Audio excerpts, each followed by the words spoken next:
I wonder if sexual arousal and masturbation and sex is what causes men to develop chest hair.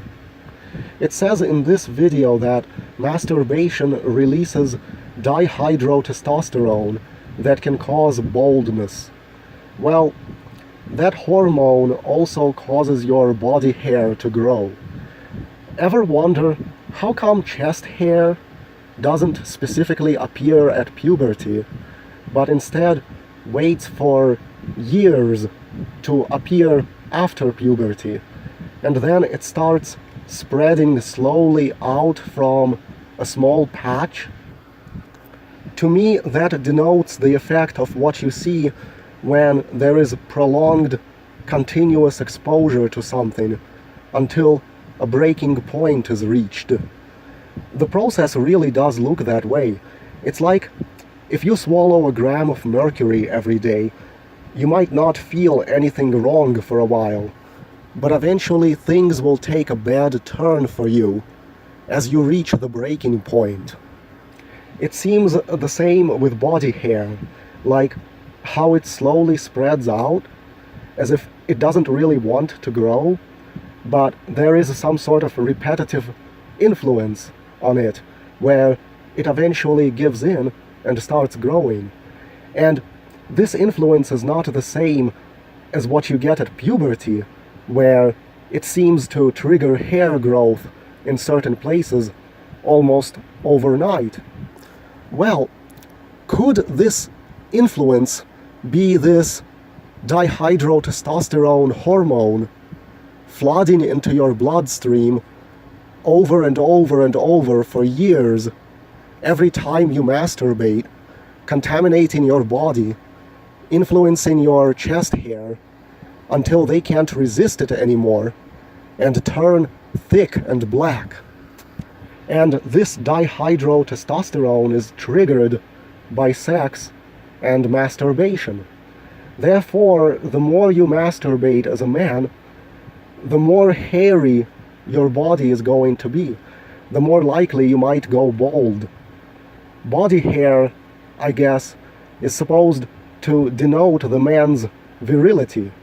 If a woman is looking for a man to reproduce with, she'll pick the hairiest man because he must have had a lot of sex, or is very sexually capable, has a strong libido in order to have developed that much body hair. A teenager doesn't have body hair because he has not yet been sexually aroused enough times or masturbated enough times to release enough of that testosterone into his bloodstream that acts toxic toward his chest hair. This is why they depict characters like Austin Powers with a ridiculous amount of body hair. Austin Powers is portrayed as a sexual beast who will just about fuck every woman he sees. Therefore, because he has so much sex, he has developed a very hairy body. See, that makes perfect sense why they correlate a hairy body to a high libido in movies. So this video tells you that masturbating only twice a day is too much, that you must be addicted if you do. Yeah, addicted, just if you masturbate only twice a day. It's better to at most masturbate twice a week. Here we see a teenage boy with a hairless body. I wish I had a sexy body like that, with muscle like that. Now, if he doesn't want to end up looking ugly by age 30, and continue looking like he is 16 with a hairless body, he would have to curb any masturbation he does, and even sexual arousal for that matter, for all those years.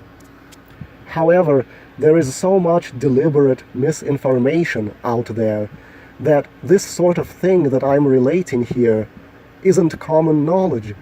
Even books on puberty will tell you that masturbation is harmless and makes you feel good. Well, wait a minute. Maybe it makes you feel good, but it's not harmless if it can make you depressed, tired, and it ruins your teenage appearance by putting hair on your chest and can potentially make you go bald. Well, see, the thing is that Jewish supremacist elites want us to become weak and ugly because it's easier to dominate us then. We also know that the Jews love spreading porn into the host society. And the more addicted you are to porn, to video games, to masturbation, the easier you are to dominate because these things will make you weak. There are sexy women paraded on TV all the time. So if you're easily aroused and you're constantly watching TV, you will be in a constant state of sexual arousal just from watching TV.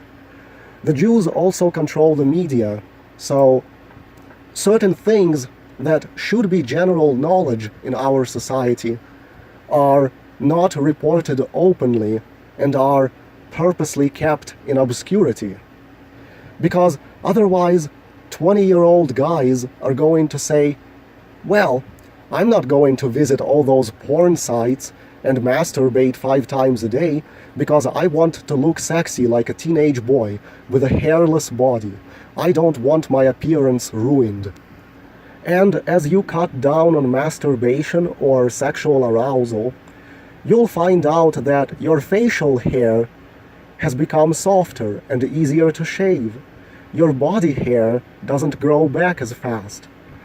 I don't know if it's completely possible to rid yourself of chest hair once it appears, where it just naturally goes back to not growing anymore, but I think there might be less of it, or the individual hairs might become thinner and easier to shave off if you avoid masturbation and sexual arousal. Because what's more attractive? Tanner Fox's teenage hairless body or the hairy body of James Bond? Don't you want to have the look of a muscular anime boy with no body hair? But they don't tell you what causes body hair because they want you to be weak and look ugly, thinking that masturbation is harmless.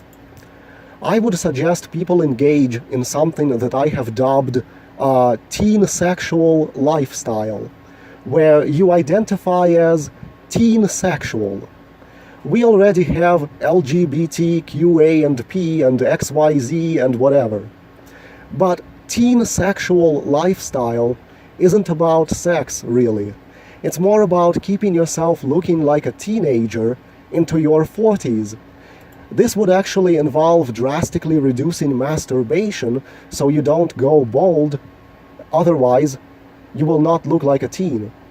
Another thing is ensuring that you get as much sleep and naps as your body could possibly want. Sleep naturally prolongs your life. Think of cats that live outdoors, such as stray cats. Stray cats live a much shorter life, probably due to various discomforts, such as cold and hunger, that keeps them from having good sleep.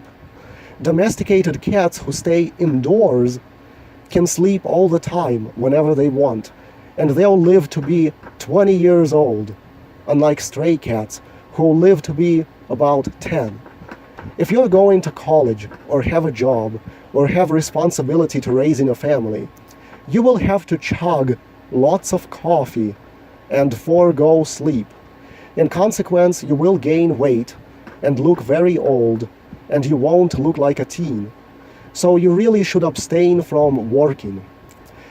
As long as the Jewish supremacist elites continue shaping our economy, no amount of work is going to make you enough money anyway, because the goal is to reduce everyone into poverty. Inflation will keep rising, prices will keep going up, cost of living will keep going up, you will be taxed to death for various parasites that live in our society. And so it doesn't matter how fast you run on that hamster wheel, you will be reduced to poverty. So it's not even worth working or participating in the rat race. Here you have teenagers in Ukraine that will simply live in basements under stack and pack apartment buildings left over from the Soviet Union era and will not work. So give up trying to work. It's not designed to make your life comfortable, it's designed to drive you into the ground. So, a teensexual lifestyle is to not burden yourself so you can remain healthy. Put your energy into exercise instead of a job, and sleep as much as you want. And maybe even have sex with teens because you look like a teen yourself. And society has to respect your teensexual lifestyle because it's just like the homosexual lifestyle and the transgender lifestyle. And I know those are Jew-championed things, but I'm sort of hijacking their movement and adding my own creation to it.